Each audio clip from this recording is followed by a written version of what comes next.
To begin, I'd like to hear from each of you your brand of shampoo that you use. I use Biolage. Biolage. Herbalife. Swap. Biosilk. Now, it may be shocking to you to hear that each of those brands that you just listed have been tested on animals, whether it be the final product or a single ingredient used in that product.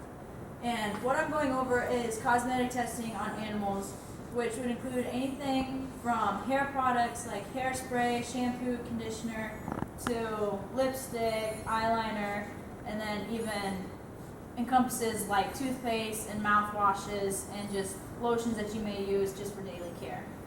And for species that are tested with cosmetics is most commonly with mice and rats kind of make up about 70% of animals used.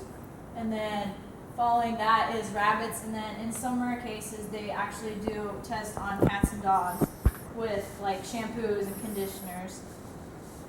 And some experiments and procedures that they use to test on animals to confirm the safety of a product include skin and eye irritation tests, which with skin irritation tests, they shave the animal, they put on the substance that they want to test to see what will react, and they'll cover it to make sure the animal doesn't bite or scratch at it. And then after a 24-hour period, they'll actually look at the area that they treated with that substance to see if any kind of irritation or burns or how their skin reacted to that certain substance.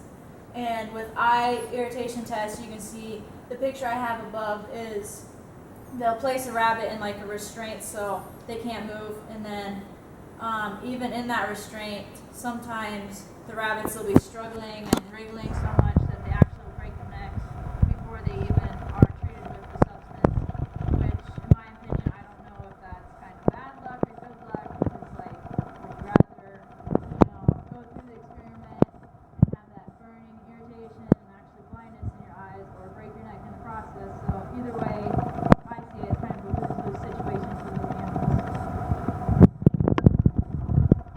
Another common type of procedures done to test products is a toxicity test, which can be done orally, where they force the animal to ingest a product or an ingredient, and then they'll view them, and the threshold for like the maximum substance taken is when 50% of the animals that they treated will actually die in a 14-day period. And the same goes for dermal toxicity, where once again they'll shave the animal, put the substance on, cover it, and then when 50% of the animals at a certain level die within a 14-day period, that's their threshold for maximum amount of a substance. And inhalation toxicity is, as you can see in the picture, where they have a muzzle and mask onto the dogs, and then you have the tubes going up into the muzzle where the dog is forced to inhale a substance, and then they just observe the reactions to what would happen if someone were to inhale this product, what are kind of like how they'll act if that were to happen to a human. And then this kind of shows the aftermath, that how animals end up after going through those procedures. And the National Humane Society, their online site shows that animals are left with cuts and burns and irritation if they went through skin irritation testing. Eye irritation can be anywhere from redness of the eye, discharge, and in severe cases it can be blindness. And in the toxicity test, for oral toxicity, many times they can have internal bleeding, vomiting, seizures, foaming from the mouth.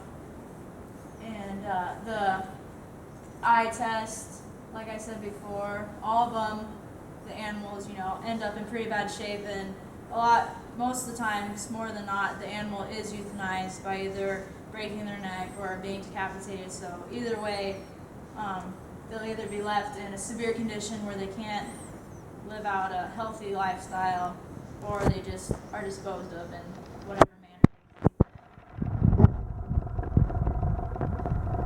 So the opposing viewpoint of people who do support cosmetic testing in general was covered in an online blog titled Cosmetic Testing Pros and Cons.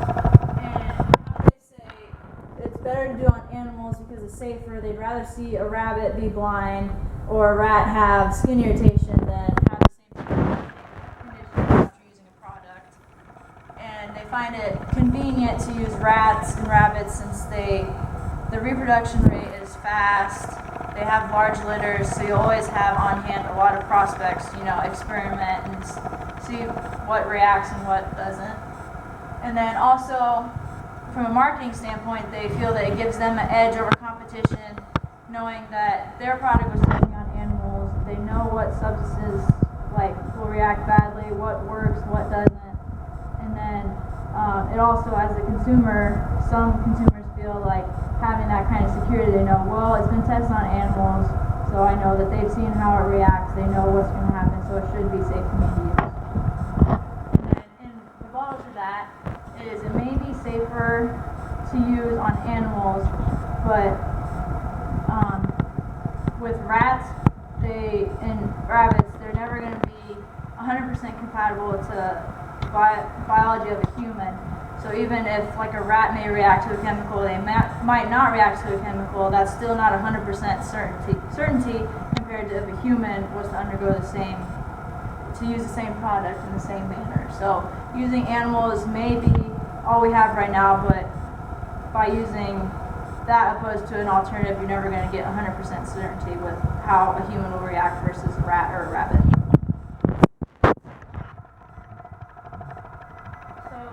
Bunny is an organization that recognizes products and companies that are cruelty-free.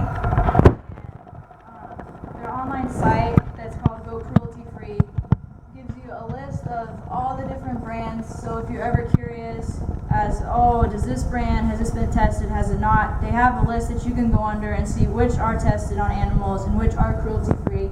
And also some products will have the Leaping Bunny logo on them, so you can know for sure which product, right then and there, if it has been treated on animals or if it is cruelty-free. So that Leaping Bunny just kind of supports those organizations and those companies, and it lets the consumer know how it was handled in the making of it. Now I'm going to end with a short video so you can see beyond just the physical trauma that animals go through. They also undergo a lot of mental and emotional stress while being caged up all their lives, poked and prodded, and having the only human contact ending in pain and suffering.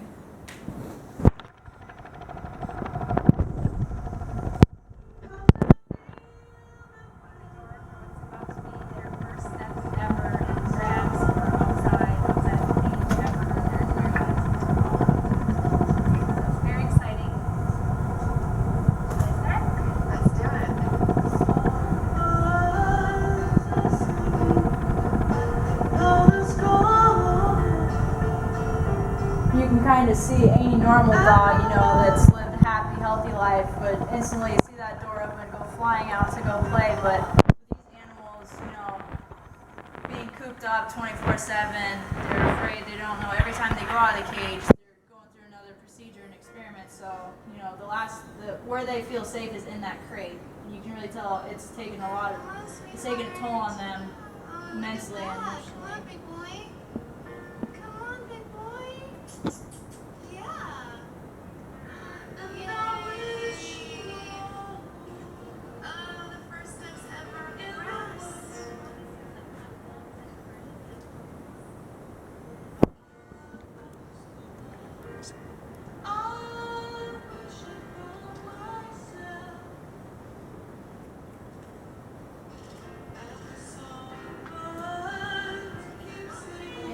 And on a happy note, all 9 beagles that were in this video were adopted and are in loving, happy homes and treated, how any dog should live out their life.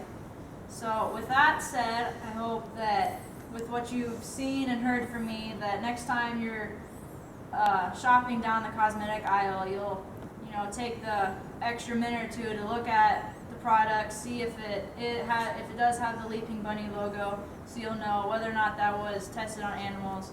Or if you are questionable on a product, you can go online and see, which products are tested, which products aren't.